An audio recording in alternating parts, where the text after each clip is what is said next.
Loh makanya para wali dulu pusing kalau orang Islam boleh pergi haji, takut sesat. Makanya oleh para wali orang Islam dilarang pergi haji zaman Wali Songo. Karena peralihan dari Hindu ke Islam itu kemiripan simboliknya ada. Makanya daripada nanti konslet, disuruh pergi ke masjidnya masing-masing 41 kali, jangan putus. Nah masjid itu adanya di Merapi, pusatnya tempatnya Syekh Jumadil Kubro. Makanya orang kalau pergi haji ke Gunung Merapi untuk menempuh 41 kali sholat Jumat tanpa putus agar dapat pahalanya ibadah haji. Nah itulah maka kadang orang yang mengatakan orang Jawa pergi haji kok Gunung Merapi dulu.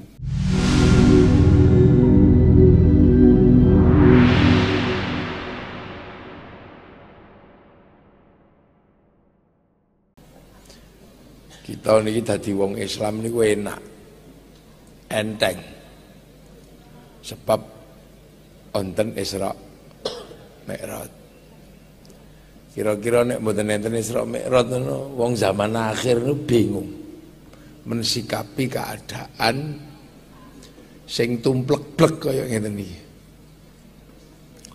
Dadi nek mboten enten Isra Mi'raj ngono, wong Islam itu kayaknya susah mengambil sikap di kehidupan yang sudah jadi satu seperti ini. Niki lak donya niki wis dadi siji. Dunia udah jadi satu. Wis ora iso pisah antar umat beragama, antar suku, antar bangsa. Ini bersatu jadi satu. Saling mengisi. Untung ada Isra Mi'raj. Jadi Isra Mi'raj itu menjadi guidance masa depan umat manusia ketika dadi siji. Wis dadi kaya ndok diublek ngene iki. Kira-kira sampean gak bingung ta? Nek misale terus sembahyang sholat nih, tapi sing gakno peci ki wong Cina, kira-kira sampean gak bingung? Loh, gitu. Makanya banyak yang bingung. Wong Islam membangun ekonomi, tapi bange Yahudi. Makanya akhirnya banyak yang bingung terus mengatakan bank itu haram. Sampean beragama, bernegara, tapi ternyata sistemnya demokrasi itu munculnya dari barat. Makanya banyak yang menganggap bahwa demokrasi itu produk kafir dan akhirnya mutung. Terus negara ini ruwet. Nah, kita pergi haji. Betapa kita membayangkan tentang tanah suci. Tapi begitu arep berangkat nih, sing nyiapno pesawatnya wong Yahudi. Itu kalau ndak ada Isra Mi'raj kita pasti pusing gitu. Jadi pelajaran terbesar dari Isra Mi'raj itu adalah membuat kita nyaman beragama, tapi sampai di titik dunia di mana semua ketemu jadi satu. Nek ra ono Isra Mi'raj ora judeg ya. Kalau dulu enak. Enggak ada pelajaran Isra Mi'raj juga enggak apa-apa, wong orang itu terpisah dengan kehidupan sesuai dengan sukunya masing-masing, agamanya masing-masing, bangsanya masing-masing. Kalau dulu enak, jadi iso ngopo-ngopo padha Islame. Hidup sesama Islamnya lah. Sekarang ketika di zaman seperti ini tumplek-plek kayak ndok dicampur tepung goreng di siji kayak begini coba. Tuh sampean Banser tapi sing gak tulisan iki mesin bordire Cina, mereknya Butterfly. Nah akhirnya kemudian dengan pelajaran sekarang yang demikian rumit, makanya banyak orang gagal memahami kehidupan. Karena mungkin nggak belajar dari Isra Mi'raj, dia nggak belajar. Saya kalau melihat Isra Mi'raj ini adalah gambaran masa depan manusia. Jadi memang dunia ini pada akhirnya titik temunya itu adalah titik temu antar agama. Panjenengan seneng, boten seneng, suka tidak suka. Yang membuat Eropa bangkit itu juga agama. Agama yang dibawa oleh orang Yahudi dan orang Nasrani. Samen suka ndak suka, Indonesia bisa tertib seperti ini. Ini juga karena agama yang kebetulan mayoritas berawal dari agama Islam yang dibawa oleh Rasulullah dan para ulama akhirnya ke Indonesia. Jadi seneng boten seneng, suka nggak suka, bahwa ini terjadi dunia ini karena Allah menyatakan alladzi barokna haulahu. Lah, bahwa Masjidil Haram dan Masjidil Aqsa itu tempat barokah. Nah sementara dunia itu problemnya sekarang yaitu bahwa dunia dan isinya sekarang ini digerakkan oleh apa yang pernah dikerjakan oleh manusia super yang namanya Ibrahim. Yang oleh orang Islam disebut Ibrahim, yang oleh orang Nasrani Yahudi disebut Abraham, yang oleh orang India disebut Brahma. Ya mungkin namanya agak mirip, tapi yang persis itu istrinya. Kalau disebut Ibrahim itu istrinya Sarah, kalau disebut Abraham itu Sarah, kalau disebut Brahma itu Saraswati. Lho nggih. Niki mumpung kula ngaji teng pendopo. Jadi tak sampaikan sesuatu yang agak berat yang harus dicerna. Di Ibrahim, Abraham, Brahma, Sarah, Sarah, Saraswati, Sarah juga, gitu. Dan tinggalannya Nabi Ibrahim sama sistem peribadatan Brahma itu mirip, sama-sama batu, Ka'bah, batu, candi, batu. Kalau berputar ke kiri, yang satu pakai kain putih, yang satu pakai kain kuning. Selesai beribadah, satu digundul, satu takalul. Ayo sama. Loh ini kita mesti terbuka ya, jernih ya. Ini ngaji rada serius iki wong pendopo soalnya. Pendopo Sunan Kudus kan ya. Lagi. Selesai dalam peribadatan itu tiga-tiganya melibatkan air suci. Yang Yahudi ya Nasrani ya air suci, yang Islam ya air suci Zam-Zam, yang di sana air suci Gangga.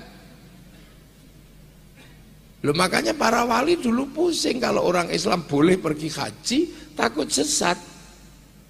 Makanya oleh para wali orang Islam dilarang pergi haji zaman Wali Songo, karena peralihan dari Hindu ke Islam itu kemiripan simboliknya ada. Makanya daripada nanti konslet, disuruh pergi ke masjidnya masing-masing 41 kali, jangan putus. Nah masjid itu adanya di Merapi, pusatnya tempatnya Syekh Jumadil Kubro. Makanya orang kalau pergi haji ke Gunung Merapi untuk menempuh 41 kali sholat Jumat tanpa putus agar dapat pahalanya ibadah haji. Nah itulah maka kadang orang yang mengatakan orang Jawa pergi haji kok Gunung Merapi dulu.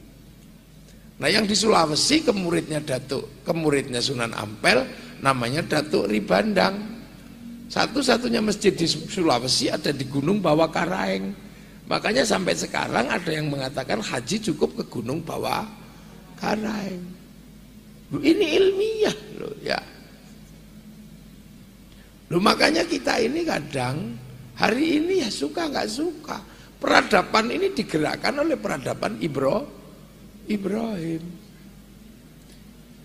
Yang memang sudah dinas oleh Allah, alladzi barokna haulahu. Karena kalau nggak dikasih nas, pasti ributnya nggak selesai. Karena Nabi Muhammad jadi nabi itu di saat umat nabi yang dahulu masih kuat. Dua nabi besar umatnya masih kuat. Umatnya Nabi Isa sama umatnya Nabi Musa sama-sama kuat. Yang satu kiblat pusatnya di Masjidil Aqsa, yang satu Nabi Muhammad di Masjidil Haram. Kalau dunia nggak dikasih resolusi konflik, pasti jebol dunia, terlibat dalam pertarungan yang nggak akan ada habisnya. Makanya ya sudah, resolusi konflik perjalanan minal Masjidil Haram ilal Masjidil Aqsa. Makanya bukan minal Masjidil Haram ilal Borobudur. Ini resolusi konflik yang harus diselesaikan, karena masa depan itu pasti ini aja, nggak akan berpindah, nggak akan geser, nggak akan geser. Nah, pasti ketemu alladzi barokna, pasti ketemu, dan sekarang ini ketemu. Makanya yang antar Masjidil Haram, Masjidil Aqsa, lakum dinukum waliyadin, ya sudah, agamamu agamamu, agamaku agamaku, lana a'maluna walakum a'malukum. Tapi alladzi barokna haulahu tumplek-plek jadi satu. Makanya sampean boleh berhubungan dengan siapapun, yang tidak boleh cuma satu. Wala antum abiduna ma a'bud wala ana abidum ma abadtum. Itu kan, maka kuncinya jadinya sholat. Ya itu aja yang akhirnya membedakan manusia. Peradabannya jadi satu. Kiai ngajarin sholat, sholat tetap kiblatnya ke Masjidil Haram, tapi sarana prasarananya gotong royong. Yang bikin sarung Cina, yang bikin mukena Cina, dijahit oleh orang Kudus. Mesin jahitnya butterfly dari Cina. Gotong royong yang lain. Ya, sholat itu wudhu itu pakai air. Begitu berbicara air, gotong royong. Bagi urusan kran, pipa sama sanyunya, Mas Pion. Lu gotong royong. Lu kalau dulu masih bisa pakai padasan. Tahu padasannya, pring. Masih bisa. Ini pengajian, tapi mic-nya gotong royong ini. Kalau kembali pakai labu waluh sing dawa ning kaya weh ngono ora mungkin to. Lho ini gotong royong. Digotong diroyong dari alladzi barokna haulahu. Lho, Masjidil Aqsa itu punya produk nabi besar. Nabi Musa, Nabi Isa. Dan ada nabi yang hari ini penguasa dunia dalam teknologi, yaitu Nabi Dawud dengan kitab Zabur yang menguasai ilmu logam. Nah, karena itu nabinya orang Yahudi, maka seluruh teknologi logam sekarang yang menguasai ya orang Yahudi. Ini logam, handphone itu logam pakai chip. Nah, jadi kalau sekarang teknologi logam itu dikuasai oleh orang Yahudi, ya pantas. Karena Nabi Dawud yang dipegang Taurat, ini semuanya tentang logam. Satu-satunya Nabi yang bisa ngambil logam dari dalam tanah tanpa alat pemintal, ya Nabi Dawud. Cek-lecek di bulan mereka di kelambi. Loh, ini eranya. Tapi itu semua berasal dari Ibrahim. Dan Nabi Ibrahim pertama kuncinya dipegang oleh orang Islam. Karena ketika Nabi Ibrahim Rabbana ini askantu min dzurriyyati biwadin ghairi dzi zar'in 'inda baitikal muharram rabbana liyuqimus sholata faj'al afidatan minan nasi tahwi ilaihim warzuqhum minas tsamarati la'allahum yashkurun. Titiknya ada pada makom Ibrahim dan itu dimiliki oleh umat Islam. Ketika menemukan awwala baiti wudi'a lin-nasi lalladzi bi Bakkah mubarakah dimiliki oleh orang Islam. Tapi pergeseran berikutnya dimiliki oleh orang Yahudi Nasrani karena terus punya anak namanya Ishak punya anak namanya Yakub atau Israel, punya anak 12 namanya Bani Israel.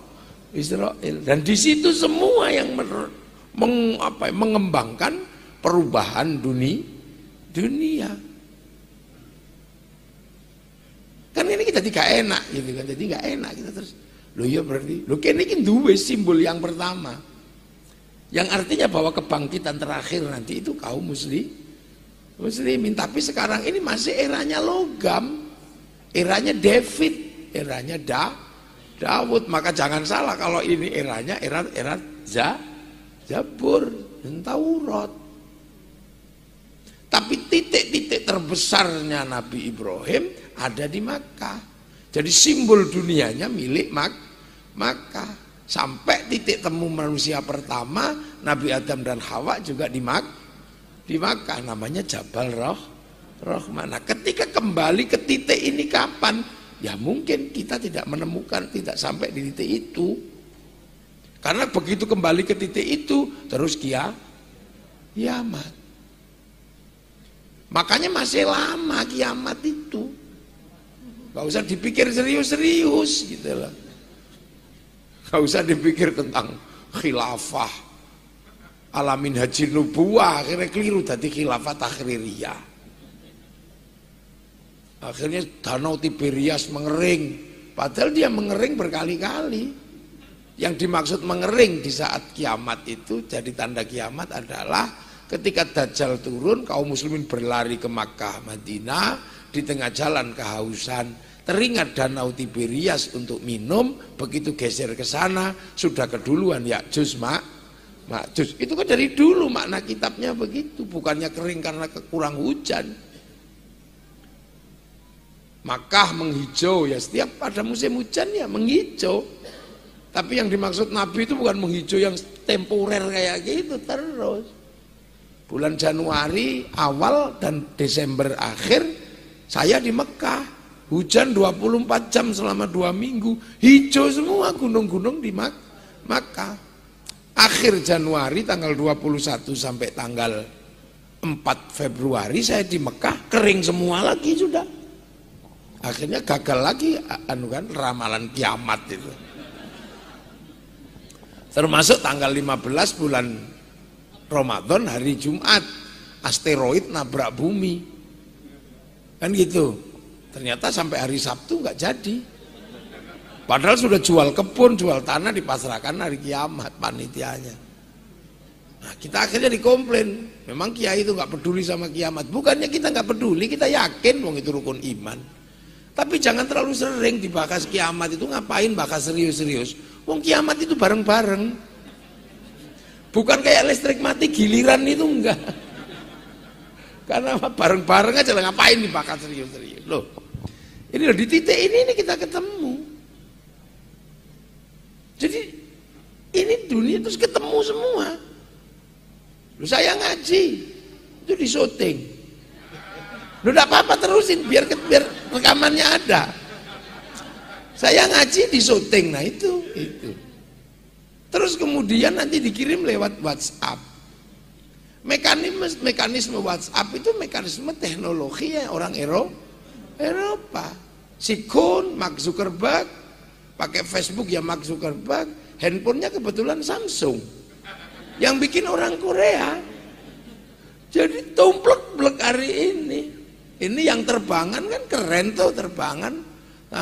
Tapi kayunya bisa dari Kudus, kulitnya dari Kudus, tapi paku pinesnya itu produksi Cina. Jadi akhirnya memang ada slogan itu, Tuhan menciptakan dunia dan seisinya selama 6 hari, habis itu made in China, kan ada yang begitu. Nah, ya ini dunia ketemu, kita suka nggak suka. Bahwa nas yang namanya alladzi barokna haulau, dua-duanya barokah, bergeser. Bangkit sana, ada renaisan. Di sini ada kebangkitan, sama. Itu kan. Pak Bupati asisten ngaji, gaya Islam, semuanya komplit, tapi jam tangannya ya Eropa. Loh, ini suka nggak? Dia seneng nggak seneng? Ini saya ngaji ini kan, pisang mulinya Jawa, anggur merahnya Amerika, jeruk merahnya Santang, berarti Cina kan? Ini lah air sudah ada semenjak dunia ada kan? Tapi bungkusnya ini Aqua, perusahaan Perancis. Ini Danone namanya. Loh, itu ya mau ngomong apa? Nah ini dunia ketemu. Untung demarkasinya udah jelas bahwa kita ke Masjidil Aqsa atau ke Masjidil Haram itu adalah ada kiblat di situ. Dan kita udah menyelesaikannya. Di sini kita mau ngapain pun terserah, yang penting fawalli wajhaka syatrul Masjidil Haram. Nah, makanya Rasulullah ketika naik itu akhirnya ditunjukkan gambar masa depan. Tapi seluruh gambar masa depan itu ada ininya, harddisknya, ada pusat datanya. Dan Rasulullah ditunjukin ke situ, ini loh pusat data dunia.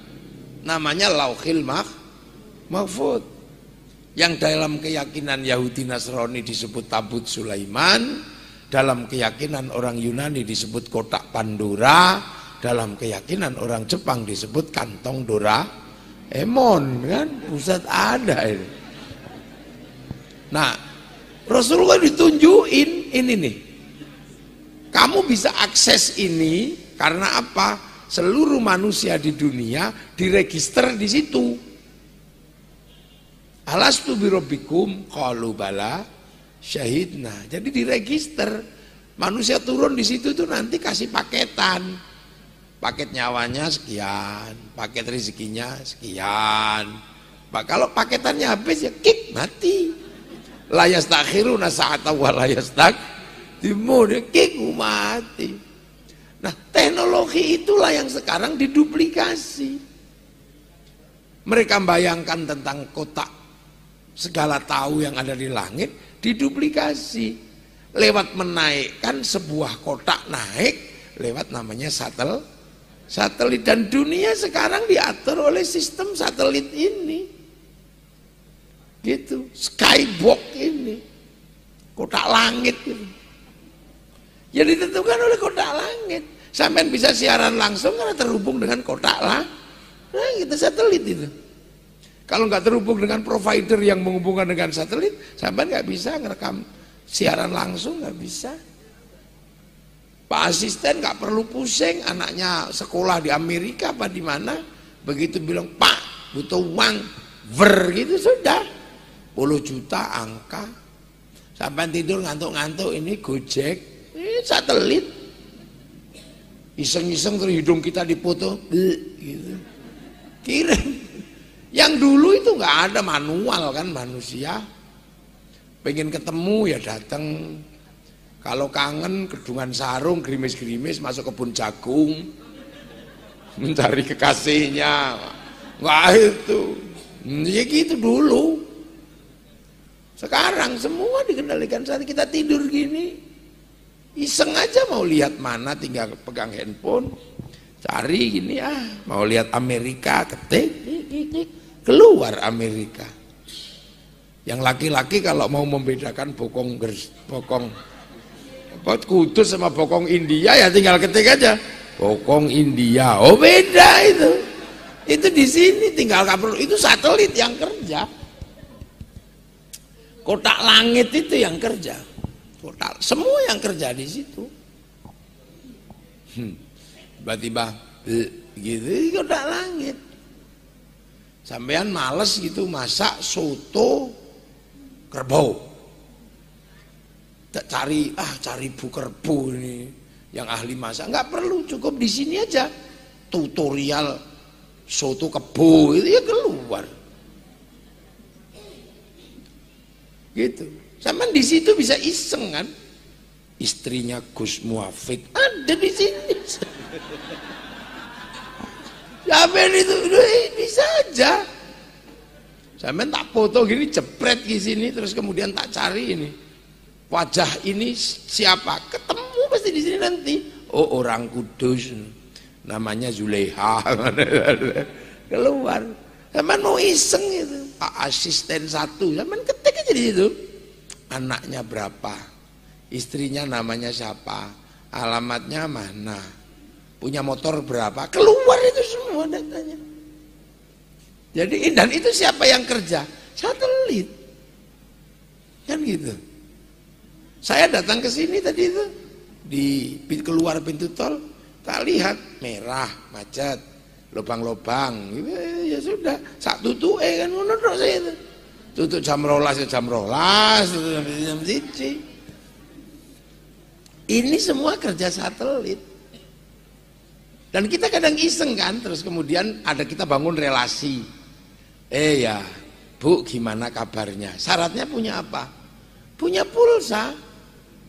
Atau punya wifi, punya paket data. Ya gimana sih kabarnya, kirim foto. Tapi ada, kalau nggak punya misalnya nggak apa-apa, pergi aja ke warung mana gitu, cari wifi gratisan .co.id, free wifi. Teknologi itulah yang dari dulu dijelaskan oleh Islam bahwa manusia terhubung dengan Lauhil Mahfud. Sampai kerja melakukan apapun itu tergantung Lauhil Mahfud. Jejak digitalnya nggak akan pernah hilang. Sampai pakai handphone ini, walaupun cuman gitu, itu ada dan bayar pulsa, datanya ada. Makanya kalau korupsi jangan pakai handphone, pasti ketangkep sampean. Karena jejak digital nggak bisa dihapus. Ngerayu perempuan jangan pakai handphone, pasti ketahuan. Walaupun cuman gini ada, itu ada dan itu bayar. Sama dengan kehidupan nyawa manusia, sama persis sudah teknologinya. Jadi manusia melakukan apapun, ini jejak digitalnya nggak pernah hilang. Sirwalanan dalam keadaan sepi maupun dalam keadaan terang. Dari dulu kan gitu, ojo nggak aneh-aneh. Uripmu diawasi pangeran, kamu melakukan apapun dicatat oleh Allah, malaikat raqib atid. Mithqala dzarratin khairan yara, mithqala dzarratin syarran yara. Waduh. Sama kalau sampean menggunakan handphone, nanti kemudian juga ada print out. Manusia nanti di akhir kehidupannya ya dikasih print out, catatan kehidupan. Karena handphone itu hidup ada catatannya, manusia hidup juga ada catatannya. Makanya saya ngerasani uang sepi yo ada catatannya, rame-rame ya ada catatannya. Malaikat raqib atid itu menggambarkan tentang sistem pencatatan manusia ketika manusia terhubung dengan pusat data namanya Lauhil Mahfud. Dan kita akhirnya kan terus diajarkan, kamu saling mendoakanlah sesama manusia. Kalau masih hidup kamu silaturahmi, kalau sudah mati doakan, hidup dan mati saling doakan. Sudah. Tapi manusia kalau berdoa yang bagus-bagus, jangan yang jelek-jelek gitu. Tapi bahwa manusia ketika saling mendoakan harus terhubung dengan Lauhil Mahfud. Gitu loh. Makanya kalau kita nggak terhubung dengan sana, saling kirim ini, ya susah. Hati kita nggak ke langit. Nah, makanya kita butuh juga kalau tadi nggak punya paketan, cari wifi gratisan. Sama kalau kita kirim Fatihah, kirim doa, itu juga harus cari wifi gratisan. Wifi-nya siapa? WiFi-nya Nabi. Karena Nabi itu paketannya besar, karena kalau browsing atau download serius. Wali paketannya besar karena kalau download beneran. Qalu rabbuna Allah tsumma istaqamu tatanazzalu alaihimul malaikah alla takhafu wala tahzanu. Download begini setiap malam tahajud online. Allah 15 tahun ya Allah. Sunan Kalijaga, Sunan Kudus ya Allah. Mbah Hasyim Asy'ari setiap malam 2 rakaat. Rakaat pertama 41 kali surat At-Taubah, rakaat kedua 41 kali surat Kahfi. Maka WiFi-nya besar. Nah kita kan nggak punya WiFi, karena setiap bisa download pasti tidur. Ya Allah, ya Allah, ya Allah. Ya Allah, ya Allah, ya Allah. Allah iya. Ya Allah, ya Allah, ya Allah. Alah, suwene. Kita, makanya kalau kita punya kerja-kerja connecting, kita diminta carilah WiFi gratisan, namanya tawasul. Yang di sana .co.id, yang di sini ila hadrati ila ruhi. Nah akhirnya begitu. Loh makanya wali-wali sampean jangan main-main, paketannya besar. Makanya kalau antar koneksi dia bisa meretas hati orang. Wong paketannya besar, sampean bisa dihack oleh para wali. Bisa diretas.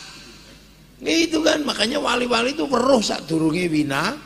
Bener kan tahu bisa di browsing deh sampean karena paketannya besar, dihack dulu, di cloning itu. Oh ini toh, oh ini bisa di profiling, bisa. Pasal paketannya lebih besar lah. Nah itu makanya kita dari dulu kalau jangan jauh-jauh dari pemancar-pemancar yang menghubungkan kepada satelit itu pasti WiFi-nya gede. Makanya WiFi-nya wali, petilasan wali. Petilasan Nabi Ibrahim namanya Makom Ibrahim. Petilasannya Siti Hajar namanya Sofa Marwah. Lalu petilasan Isra Mi'raj namanya Masjidil Aqsa. Tapi mula bukonya dari Masjidil Haram. Makanya kita ini sering kan diajari, ayo ziarah makam wali, cari WiFi sebenarnya. Kenapa kita diajarkan tawasul? Ya itu karena kita cari WiFi. Ziarah ke makom-makom, ke petilasan-petilasan ini golek WiFi namine. Makanya Islam itu petilasan orang dulu diutamakan, nggak ada yang hilang kelas internasional. Nabi Adam Siti Hawa ketemu, petilasannya Jabal Rohmah. Tempat lempar setan Jamarut Ula Wusta Aqabah. Manusia pertama menyembah Allah, awwala baiti wudi'a lin-nasi lalladzi bi Bakkah mubaraka. Kepasrahan Nabi Ismail ketika membantu orang tuanya diabadikan dalam Hijr Ismail. Gitu. Tapi karena yang punya WiFi yang menunjukkan itu semua adalah Nabi Muhammad, maka walaupun tidak ada syarat rukun haji itu di Madinah, karena Rasulullah menjadi antara kita dan Nabi sebelumnya, maka Rasulullah harus ziarahi. Allahumma sholli ala sayyidina Muhammad wa ala alihi kama shallaita ala sayyidina Ibrahim. Nah itu makanya kalau ada orang nggak percaya doa kok bisa dibagi, nah ini orang aneh. Karena kalau sudah pakai pemancar apapun bisa dibagi, sepak bola bisa dibagi. Kita nggak perlu ke Qatar, cukup satu orang nyuting kemudian dinaikkan satelit dibagi ke seluruh dunia, namanya siaran langsung, bagiannya sama. Makanya kalau ada orang nggak percaya doa kok bisa dibagi, orang ini nggak punya TV. Nah ini tadi lagi. Nah, makanya kemudian karena ini adalah hubungan antar koneksi, maka sistem yang dipakai untuk menghubungkan diri dengan cloud ini atau hard disk ini adalah sebuah sistem yang akhirnya menggunakan sistem online. Lah sistem online itulah yang akhirnya dikenal dengan sholat. Sholat ini nggak ada kabelnya, nggak ada apa, ya nggak ada. Wujudnya juga nggak ada, wujud Tuhan nggak ada di depanmu, nggak ada. Makanya sistem online ini diajarkan kepada umat Islam. Makanya kalau kamu sholatnya nggak terlalu serius, cuma judit, namanya miskol. Karena miskol ada rutin khairai. Ya lalu kan itu dari dulu. Boten niki guyon. Miskol kan? Ya itu. Lu makanya itu miskolan didik. Nah itu makanya ketika Rasulullah pulang setelah clear masalah ini dulu bagaimana, ini kan clear tuh. Tadinya kan Rasul dianggap gila kan, karena nggak masuk akal wong minal masjidil haram dan masjidil aqsa kok semalam. Itu dalam logika orang zaman segitu ya nggak masuk akal. Tapi di masa depan ya bisa aja wong pesawat aja nyampe, nggak nyampe 2 jam. Artinya bagi masa depan ini normal aja. Ke langit biasa aja, orang ke langit bisa bahkan menaikkan manusia ke antariksa juga ada. Artinya ini bagi teknologi masa depan. Nah waktu itu karena nggak masuk di itu kan Nabi ini kan apa punya jangkauan yang panjang. Nah di saat itu dikeluarkan Isra Mi'raj orang nggak percaya karena apa?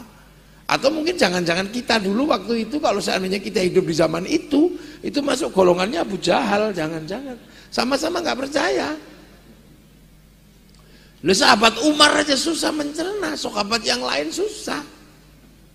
Mereka tidak lari hanya karena jaminan bahwa Rasulullah nggak pernah bohong, itu aja. Jadi walaupun nggak masuk akal mereka nggak lari, paling emosi aja, gemes gitu aja.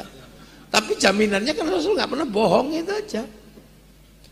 Sehingga yang paling seneng kan Abu Jahal waktu itu karena dianggap ini Muhammad sudah benar-benar gila.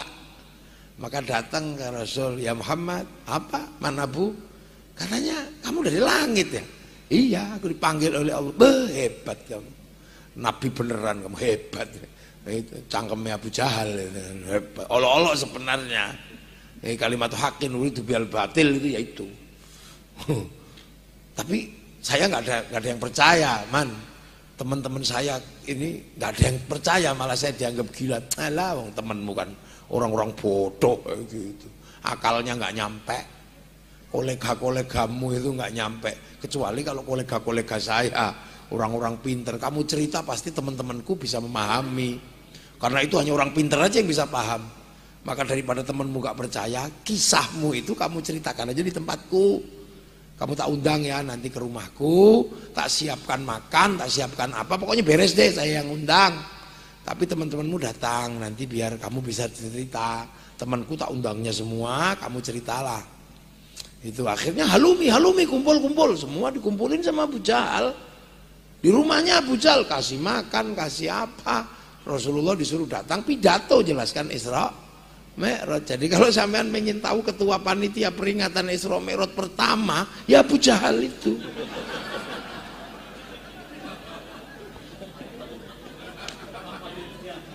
Lah ya kan? Dia yang pertama kali ngumpulin orang dan yang pidato itu langsung Rasulullah. Menjelaskan Isra Mi'raj ini, wah itu susah dipahami. Sampai Rasulullah itu dilempari kan karena pertanyaannya aneh-aneh. Antara Masjidil Haram sama Masjidil Aqsa warungnya berapa? Itu kan pertanyaan yang memang ya kan? Kalau Jumatan di Masjid Menara Kudus atau sering ke situ. Nah sekarang tiangnya berapa? Ya nanya sampai ditanya ini apa? Gentengnya berapa lah? Siapa yang hitung genteng? Nah disitulah kemudian saya herannya ulama-ulama dulu kok berani menafsiri dalam kebingungan itu. Malaikat Jibril diturunkan oleh Allah. Ya Jibril turun. Nabi ku ditanya dengan pertanyaan-pertanyaan teknis. Terus saya mesti ngapain ya Allah? Kamu kesana siaran langsung. Membawa gambar Masjidil Aqsa ke depan Rasul. Itu kan siaran langsung namanya. Live gitu kan, live itu. Dan itu terjadi, hitung. Kamu kalau nggak percaya hitung sendiri kan gitu. Nah akhirnya clear terus. Cerita tentang langit itu gimana? Rasul, ya udahlah.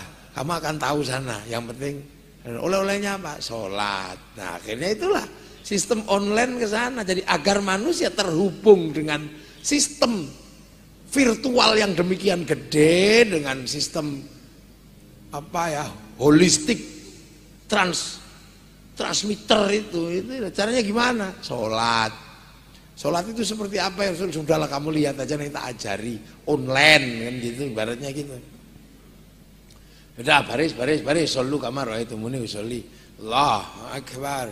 Di belakangnya Allahu Akbar. Sayyidina Ali, Sayyidina Abu Bakar, karena hatinya ini sudah kelasnya, sudah kelas nyambung, ya langsung masuk wifi-nya Rasulullah. Sama-sama online, jadi nggak ada masalah.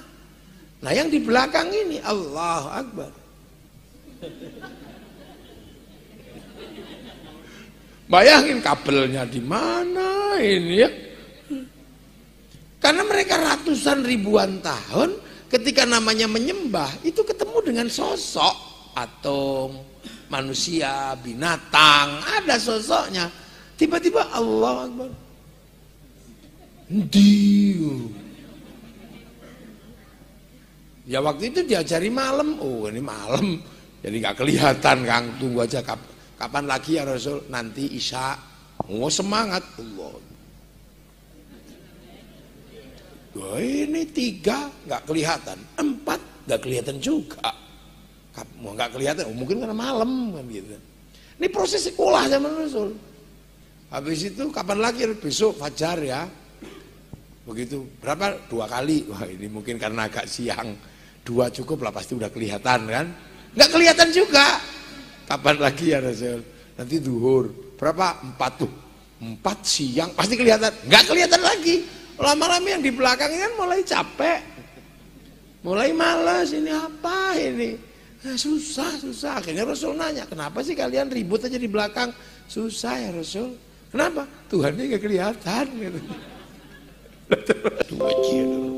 Sudah gini-gini, begitu melek, nggak lihat Allah, malah lihat rukuh bolong, gitu, sarung bolong, nggak apa-apa. Tapi kamu jangan lupa fa innahu yara, bahwa kamu sedang dilihat Allah, maka Allahu Akbar, lihat sarung bolong nggak apa-apa. Tapi jangan lupa Allah sedang melihatmu, maka kamu tidak boleh nyunyuk, tidak boleh itu, batal gitu loh. Jadi enak. Allahu Akbar. Ngerti lagi. Ting bakso. Boleh sampean dengerin bakso, dengerin apa, tapi jangan lupa Allah sedang melihatmu, mengawasimu. Jangan lupa, jangan kok terus 2 mangkok Pak, ngono yo ojo. Kali mangkok nggih, ngono ora oleh. Jadi akhirnya yang bodoh-bodoh akhirnya bisa sholat karena apa? Sederhana, yang penting merasa dilihat Allah. Itu akhirnya nyaman. Oh bisa ya Rasul, kalau cuma gitu aja beres. Akhirnya karena merasa dilihat Allah, tertib. Orang sholat ini tenang. Setelah tenang karena merasa diawasi, nanya, ya Rasul, Allah melihat kita sholat itu dari sudut mana? Dari sebelah situ apa situ? Biar saya lebih tenang ada kesananya. Oh dan idza sa'alaka ibadi anni fa inni qarib ujibu da'watad da'i idza. Dan Allah dekat, dan kamu kalau minta pasti dikasih. Loh, kalau minta dikasih ya Rasul? Iya, ya sudah aku tak minta aja katanya. Akhirnya Rasul Allahu Akbar, ya Allah, minta ini, minta itu. Loh akhirnya secara tauhid sudah naik ke kelas 2. Sudah tidak minta kepada asnam atau patung atau berhala, sudah minta kepada Allah. Nah karena bawa proposal, ya tertib. Wong minta, ya datangnya awal. Kayak lurah bawa proposal ke Pak asisten, ya tertib, gak ada kukur-kukur begini, ya gak ada mbak proposal.